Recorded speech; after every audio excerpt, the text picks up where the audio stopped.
안녕하십니까. 유엔 미래 포럼의 박영숙입니다. 박영숙의 미래 충격, 이 다양한 사회의 변하는 모습을 여러분들에게 보여드리는데요. 오늘은 식생활의 변화에 대해서 말씀드립니다.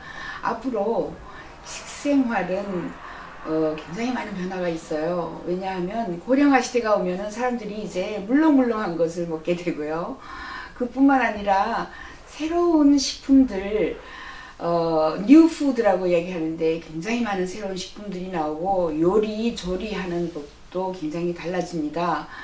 특히 저희는 뭐 미래 산업에서 1위가 기후 에너지 산업이다. 2위가 식음료, 그리고 거기에 새로 나오는 이런 신식품, 햄버거가 그 옛날에 원시 시대에 없었죠. 사람들이 점점 바빠지기 때문에 가지고 다니는 이런 식품들을 먹기 시작했어요.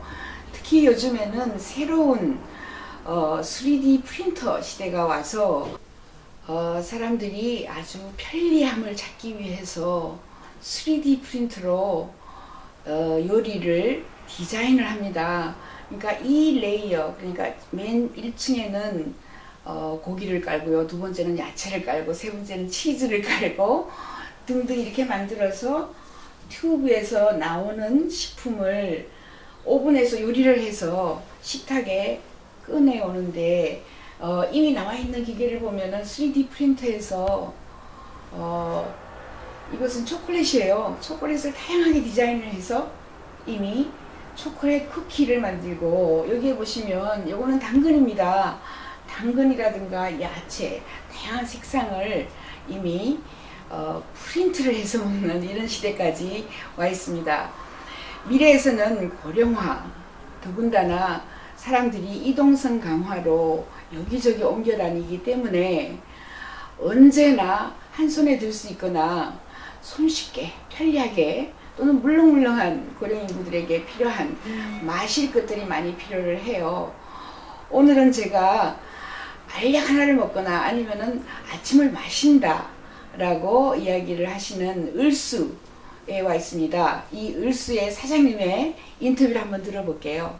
우선 선생님의 경력부터 화려하신데 경력을 좀 소개해 주시죠. 저는 지금 식품업계에서 한 17년 정도 근무를 했네요. 95년도에 제가 웅진식품 그룹 내에서 음료 사업을 처음 기획을 했고, 네, 유명한 제품들이 많으시죠? 예, 첫 작품이 이제 가을대추. 가을대추. 첫 작품이고, 네네네.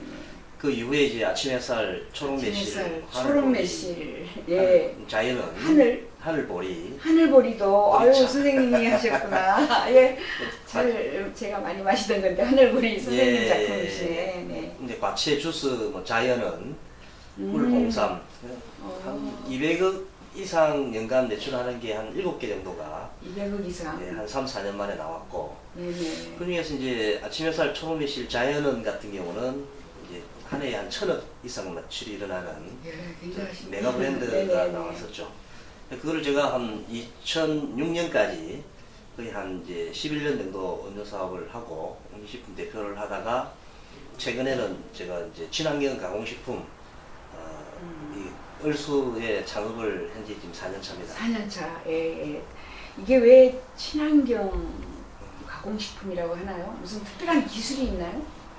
제가 이제 음료를 오래 했습니다만은 음료의 가장 큰 이제 장점은 편리성입니다. 음료를 밖에 들고 다니면서 마실 수 있는 그 용기가 이제 주는 가장 큰 메리트였거든요. 그래서 그 용기 안에 이제 서양인들은 오렌지, 커피, 콜라를 담았고, 그렇죠. 저는 그 용기 안에 용기는 받아들이되 그 안에 있는 내용물은 이제 우리 거를 담자라고 하는 그 컨셉으로 해서 이제 음료를 개발했었습니다만은, 그 액상 음료가 편리성은 있습니다만은 하나의 한계를 저는 좀 발견을 했습니다. 예를 들어서 액상은 변질이 되기가 쉬워요. 그러다 보니까 유통기한 1년 이상을 하게 하기 위해서는 열 처리를 한다든지 살기호를 하고, 그다음에 여러 가지 방부제라든지, 열 처리를 하다 보니까 영양이나 향이나 컬러가 파괴가 들어갑니다. 그러다 보니까 이제 인공향이나 색소 같은 거를 첨가를 할 수밖에 없거든요. 그래서 음료가 한 200년 동안 엄청나게 발전을 했습니다만은 그 첨가물 산업이 같이 발전한 케이스다. 저는 그렇게 이해를 했고, 사람들한테 좀 이롭게 만드는 식품을 이제 만드는 식품인으로서 좀 기호성 있는 음료도 좋습니다만은 그런 화학 첨가물을 넣지 않는 이런 제품은 없을까? 저는 그런 생각을 하고 유기농이나 뭐 운동약 같은 원료도 중요합니다만은 그 가공 과정에서 첨가되거나 파괴가 일어난다면은 별로 의미가 없지 않겠느냐. 그렇다고 하면 가장 중요한 포인트는 가공법이다. 가공법이라는 것이 살균과 열처리와 첨가되는 가공이 아니라 죽이는 가공이 아니라 살리는 가공. 저 나름대로 이제 바이탈 푸드 개념으로 살아있는 가공법을 할 수는 없을까 해서 이제 그 연구를 좀 하기 시작했죠. 어떤 연구할 때 연구소와 같이 그 협업해서 하셨나요? 네, 그러니까 이제 어차피 저희는 이제 바이오 시대고 네. 생명공학을 연구하시는 이제 계명대 정용진 교수라든지 한 30년간 그 동결건조 생식 부분을 또 개발하고 연구하신 김수경 박사님이라든지 그 다양한 이제 분들하고 논의를 많이 하고 많은 책도 읽고 이제 방문을 했죠. 그러다 보니까 이제 소위 말해서 첨가물을 넣지 않고 이 1차 농수산물의 특성을 잘 살리면서 맛과 향을 그대로 보존할 수 있는 이런 가공법이 몇 가지 이제 발견됐습니다. 그 대표적인 것이 이제 그 프리즈 드라이라는 동결건조. 동결건조법. 두 번째는 이제 그 퍼멘테이션이라는 발효. 퍼멘테이션 테크놀로지라는 발효 공학. 그다음에 이제 저 같은 경우는 이제 그 프리 케미칼. 케미칼 프리 개념이죠. 3F 공교롭게 이 F로 시작해서 저희 얼수의 제품 개발 방향 철학은 그 3F 공법으로 만들 수 있는 모든 식품을 한번 개발해보자. 동결건조나 발효공법, 화학 첨가물을 전혀 넣지 않은 요 세 가지 3F를 이제 주장을 하고 있고요. 그 말고도 이제 뭐 9번 찌고 말린다는 구정급포법이라든지 그런 다양한 화학 첨가물을 첨가하지 않으면서도 그 특성을 잘 살려내고 간편하게 웰빙 푸드를 만들 수 있는 이런 가공법들을 저는 이제 친환경 가공법이라고 정의를 내렸죠. 그 동결 건조법 어떻게 하는 거예요? 올해 역사가 인류가 처음 시작할 때부터 고민이 하나 있었을 겁니다. 지금 방금 딴 과일이나 곡물이나 뭐 이런 것들을 먹을 때는 좋은데 1년 내내 두고 먹고 싶은 거예요. 그때 어떻게 했을까요? 저는 이제 그 속에서 답을 찾은 것이 이 건조법이었습니다. 그러니까 이제 태양초 같은 이제 햇빛에 말려버리면은 수분을 빼게 되면은 보존성을 오랫동안 가질 수 있습니다. 그래서 이제 오랜 역사 속에서 건조법이 있었고 그 이후에 이제 전기가 들어오면서 열풍 건조, 또 이제 뿌리면서 하는 뭐 분무 건조, 다양한 건조법으로 발전하다가 최근에 와서는 이제 소위 말하는 동결 건조까지 옵니다. 동결 건조라는 것은 그 수확한 작물을 48시간 이내에 신선한 상태로 영하 40도에서 급속 냉동시킵니다. 그 진공 상태에서 이제 기체화시키게 되면은 얼음을 기체화시키게 되면 건조가 되는데 이 가공법 자체가 영양소라든지 맛이나 향을 전혀 파괴가 일어나지 않게 만드는 아주 첨단 이제 건조법입니다.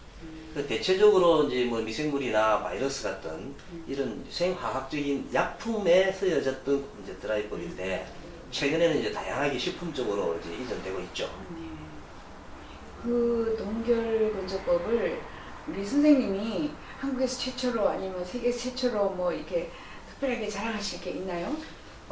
그걸 기술을 가지고 있는 분은 지금 아까 말씀드린 김수경 박사님 같은 경우가 그거를 식품에 접목을 시켜서 여러분들 알고 계시는 생식.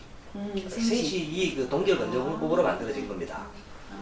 그리고 이제 그 이후에 이제 한국에 라면이 유행하잖아요. 라면 스프 중에 그 조미료 스프 말고 건더기 스프가 있잖아요. 그것도 이제 동결 건조로 한 겁니다. 동결 건조가 아까 말씀드린 영양 파괴가 일어나지 않는 가공 건조법이기도 합니다만은 원형을 복원시키는 이런 또 기능을 가지고 있어요. 예를 들어서 김치나 과일 같은 경우도 슬라이스를 쳐서 동결 건조를 시키고 나면은 그 블록 형태로 건조가 만들어지겠죠.